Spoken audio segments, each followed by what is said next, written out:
Hello students, good morning. Physics में कल आप लोगों को बताए थे हम लोग विलिखित गोलीय चालक की धारिता की गणना, और उस पर हम लोग रिलेटेड कुछ क्वेश्चन दे रहे हैं। आप लोग देखिएगा। क्वेश्चन है कि यदि एक गोलाकार चालक की धारिता 2 पिकोफैराड है, पिकोफैराड, तो इसकी त्रिज्या क्या करना है, ज्ञात करना है। ठीक, तो इसमें क्या दिया हुआ है, चालक की धारिता इसमें दिया हुआ है सी के मान दिया हुआ है 2 पिकोफैराड। आपको पता है कि 1 पिकोफैराड में कितना होता है, 10 के पावर माइनस 12 फैराड। ठीक, तो 10 के पावर माइनस 12 फैराड जो होता है, तो इसमें हम लोग कहाँ हो जाएगा, 2 गुणे 10 के पावर माइनस 12 फैराड। और आप जानते हैं कि 1/4 पाई एप्सिलॉन नॉट, छोड़ दीजिए इसको, हम लोग लिखना जरूरी नहीं है। अब गोलीय चालक की धारिता से, गोलीय चालक की धारिता से आप लोग पढ़े हैं कि गोलीय चालक की धारिता से आप लोग सूत्र बताया गया अभी कि C बराबर 4 pi epsilon not epsilon E R होता है। इसमें निकालना किसका मान हम लोग को, ठीक ना, इसको दिया हुआ है और आर के मान का करना है, ज्ञात करना है। ठीक, तो यहाँ पर क्या हो जाएगा हम लोग को कि आर के मान निकालना है, तो आर बराबर इधर क्या हो जाएगा सी, और बाटा में आ जाएगा 4 पाई एप्सिलॉन नॉट। तो इसको लिख सकते हैं कि 1/4 पाई एप्सिलॉन नॉट, और कितना हो जाएगा हम लोग को 1/4 पाई एप्सिलॉन नॉट, और यहाँ पर क्या हो गया सी। तो अब देखिए 1/4 पाई एप्सिलॉन नॉट का मान कितना होता है, 9 गुणे 10 के पावर 9 होता है। इसका मतलब 9 गुणे 10 के पावर 9 गुणे सी के मान कितना दिया हुआ है, 2 गुणे 10 के पावर माइनस 12। तो 9 गुणे कितना हो जाएगा, 18 गुणे माइनस 12, आधार आधार बची है, बराबर है ना। तो 10 के पावर माइनस 12 में से 10 के पावर 9 घटेगा, 10 के पावर कितना हो जाएगा -3। निकालना क्या है, त्रिज्या। इस ऐसे मात्रा का होता है, मीटर होता है। इसको नोट कर लीजिए।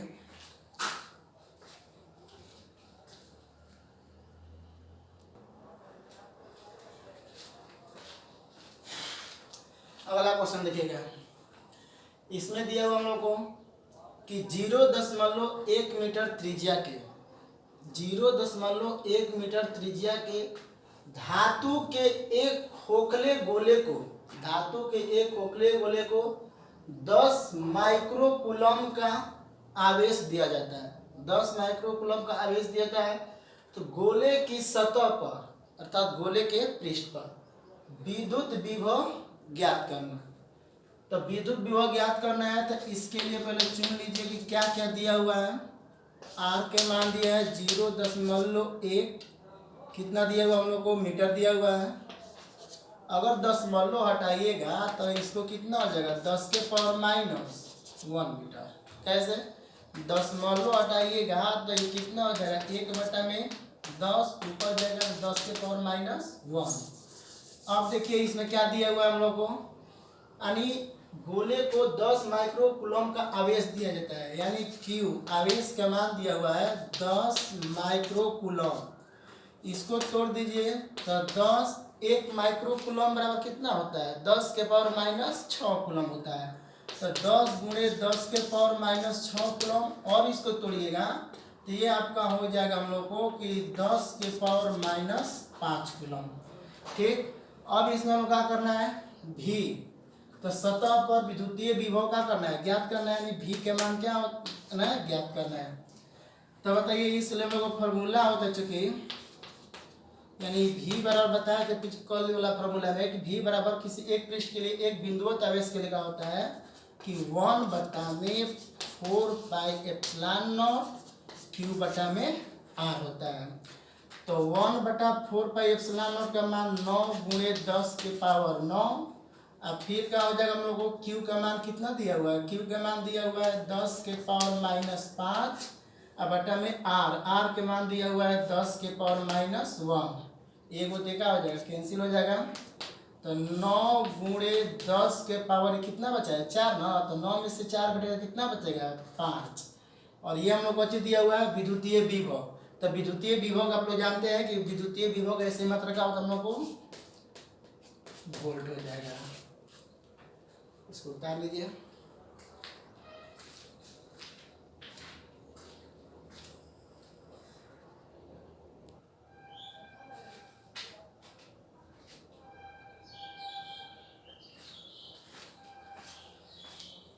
देखिए आगे है संधारित्र का संयोजन या संधारित्र का समूहन।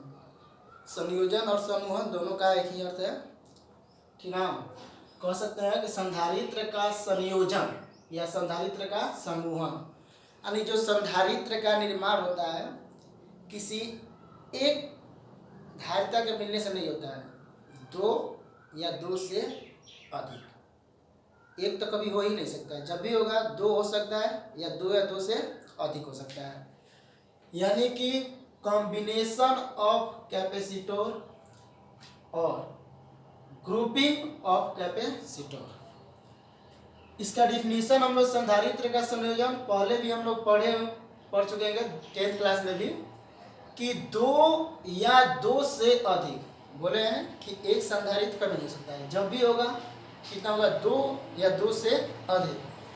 दो या दो से अधिक संधारित्र को आपस में जोड़ने की क्रिया को संधारित्र का संयोजन या संधारित्र का समूहन कहा जाता है। दो या दो से अधिक, जब भी रहना चाहिए कितना, दो या दो से अधिक। दो या दो से अधिक संधारित्र को आपस में जोड़ने की क्रिया को, आपस में जोड़ने की क्रिया को संधारित्र का संयोजन या संधारित्र का समूह। अब रही बात, संधारित्र का संयोजन या समूहन करना होगा तो हम लोग कितने प्रकार से कर सकते हैं, तो इसके लिए दो प्रकार निर्धारित किया गया है। तो संधारित्र का संयोजन मुख्यतः दो प्रकार से किया जाता है। कौन कौन है? पहला है श्रेणी क्रम संयोजन, श्रेणी क्रम संयोजन सीरीज कॉम्बिनेशन। दूसरा है समांतर क्रम संयोजन पैरेलल कॉम्बिनेशन। क्लियर है? अब हम लोग क्या करेंगे कि दोनों के बारे में पढ़ेंगे, श्रेणी क्रम संयोजन क्या है और समांतर क्रम संयोजन क्या है। तो पहले इसको आप लोग स्क्रीनशॉट ले लीजिए।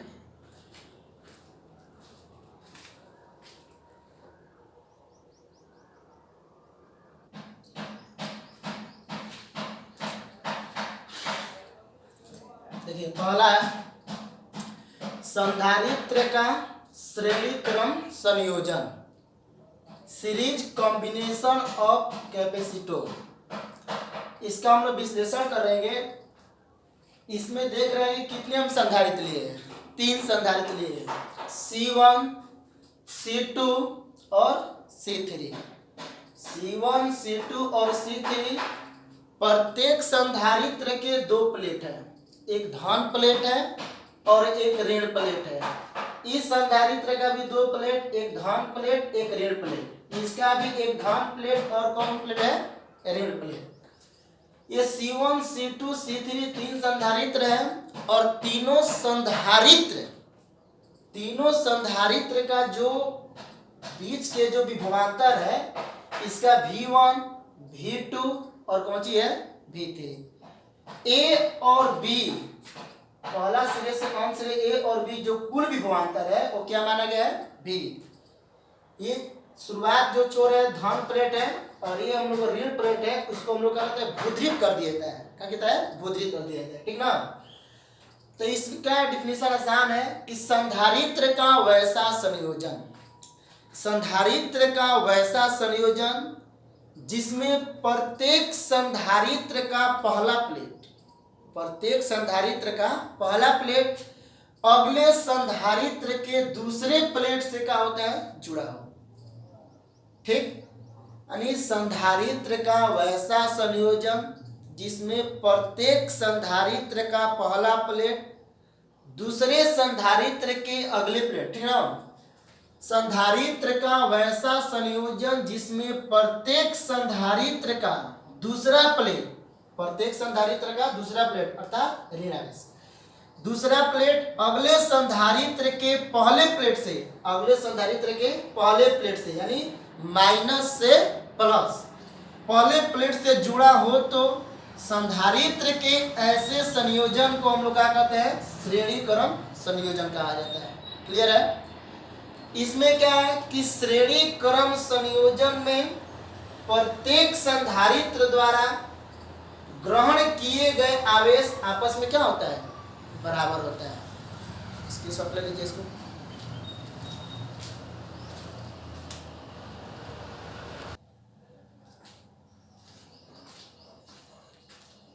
अब देखिएगा, श्रेणी क्रम संयोजन में संधारित्र की तुल्य धारिता। उस समय तो हम बताए थे श्रेणी क्रम संयोजन क्या है कि संधारित्र का वैसा संयोजन जिसमें प्रत्येक संधारित्र का पहला प्लेट अगले संधारित्र के दूसरे प्लेट से जुड़ा रहता है और ये एक श्रृंखला और यह क्रिया जो होती है इसी क्रम में चलती रहती है। तो वैसे हम लोग क्या कहते हैं, तो वैसे संयोजन को हम लोग क्या कहते हैं, श्रेणी क्रम संयोजन, जिसमें पहले संधारित्र का पहला प्लेट ठीक अगले संधारित्र के दूसरे प्लेट से जुड़ा होता है। ठीक, इसमें दिखाया गया है कि पहला संधारित्र ठीक ना, दूसरा प्लेट और दूसरे संधारित्र का पहला प्लेट जुड़ा रहता है। ठीक, और तीन संधारित्र है, तीनों संधारित्र का विभवांतर है V1, V2 और V3 और सबका जो बीजीय योग है यानी कुल इसका परिणामी विभवांतर है वो क्या माना गया है, D माना गया है। ठीक ना, तो इसी चीज को फिगर के माध्यम से हम लिख देंगे कि माना कि C1, C2 और C3 तीन संधारित्र को श्रेणी क्रम में जोड़ा गया है। माना कि C1, C2 और C3, माना कि C1, C2 और C3 तीन संधारित्र को किस क्रम में जोड़ा गया है, श्रेणी क्रम में जोड़ा गया है। क्लियर है? अब देखिए, जिनके सिरे पर आरोपित विभवांतर, स्पष्ट है कि तीन संधारित्र है और तीनों संधारित्र का विभवांतर भी है, क्योंकि दो विभवों के बीच के अंतर को हम लोग क्या कहते हैं, विभवांतर। तो दो सिरा है, एक प्लस और एक माइनस, और जिनके प्रत्येक सिरों के विभवांतर कौन सी है, V1, V2 और क्या है, V3 है। अतः इन संयोजन के सिरों पर, इन संयोजन के सिरों पर आरोपित परिणामी विभवांतर, आरोपित परिणामी विभवांतर कौन है, ये V है। ठीक ना, आरोपित परिणामी विभवांतर प्रत्येक संधारित्र के सिरों पर आरोपित विभवांतर के बीजीय योग के बराबर होता है। अर्थात V बराबर हो जाएगा हम लोग को V1 plus V2 plus V3। जो तीनों संधारित्र का अलग अलग विभवांतर है उनका जो बीजीय योग होगा वो परिणामी विभवांतर V के बराबर होगा। ठीक, तो यानी V बराबर V1 plus V2 plus V3, और जानते हैं कि C बराबर क्या होता है, QD। ठीक ना, तो यहाँ पर बताइए कि हम लोग को V बराबर क्या हो जाएगा, C बराबर होता है ना जी, C बराबर QV। देखिए थोड़ा सा हम गली में पढ़ा रहे हैं, इस गली में ट्रैक्टर और आते जाते रहता है तो बीच बीच में कहीं कहीं डिस्टर्ब होता है। ठीक ना, इसके लिए हम क्षमा चाहते हैं। देखिए तो C बराबर QV होता है तो V बराबर C बटा में क्या हो जाएगा, C बटा में Q। तो वहीं तो हम लोग यहाँ पर लिखे हैं कि V बराबर Q बटा में क्या हो जाएगा, C। V बराबर Q बटा C, तो V1 के लिए क्या हो जाएगा, Q1 बटा में C1, फिर V2 बराबर क्या हो जाएगा, Q2 बटा में C2, V3 बराबर क्या हो जाएगा, Q3 बटा में C3। श्रेणी क्रम संयोजन में Q1, Q2 और Q3 को हम लोग क्या मान लिया है, Q मान लिया है। यानी तीनों आवेशों को हम लोग एक आवेश मान लें, तीनों आवेश बराबर है, Q1, Q2, Q3 बराबर है, तो हम इसके बदले में क्या मान लेते हैं, Q मान लेते हैं। यानी जहाँ Q1 आएगा वहां पर हम लोग क्या लिखेंगे, Q लिखेंगे, Q2 आएगा तो Q लिखेंगे, Q3 आएगा तो क्या लिखेंगे, Q। तो Q बटा में C, Q बटा में C1, Q बटा में C2, Q बटा में C3, Q इसमें से कॉमन कर दिए तो Q Q कट जाएगा, तो Q जब कॉमन होगा तो 1 बटा में C1, 1 बटा में C2, 1 बटा में C3। तो इस तरह से श्रेणी क्रम संयोजन में हमारा क्या फॉर्मूला हो गया, 1 बटा में C बराबर 1 बटा में C1 प्लस 1 बटा C2 प्लस 1 बटा में C3। अगर इस श्रेणी क्रम संयोजन में हम तो तीन ही जोड़े हैं ना, 1, 2 और 3, इन श्रेणी क्रम संयोजन में n संधारित्र जोड़ दिए जाए, n संधारित्र अगर 4 को रहेगा तो एक और जुड़ जाएगा 1 बटा में C3। अगर एन संधारित्र जोड़ दिया जाए, आगे लिख दिया जाएगा, ठीक है ना, 1/में इसको अगर एन संधारित्र जोड़ेंगे तो उसका फॉर्मूला क्या हो जाएगा कि 1/c बराबर 1/c1 plus 1/c2 plus 1/c3 plus dot dot dot plus 1/, में क्या हो जाएगा cn। क्लियर है? तो ठीक है, तो अगर आप लोगों को समझ में आए, ठीक ना, तो देखिए हम लोग जो पढ़ा रहे हैं, तो हम लोग को मनोबल बढ़ाने के लिए आप लोग कृपया मेरे चैनल को लाइक और सब्सक्राइब करें, ताकि इससे हम लोग का मनोबल बढ़े और हम इससे भी अच्छे तरीके से पढ़ाने की कोशिश करें।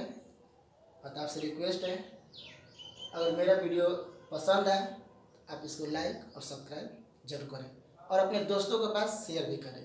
तब तक के लिए धन्यवाद।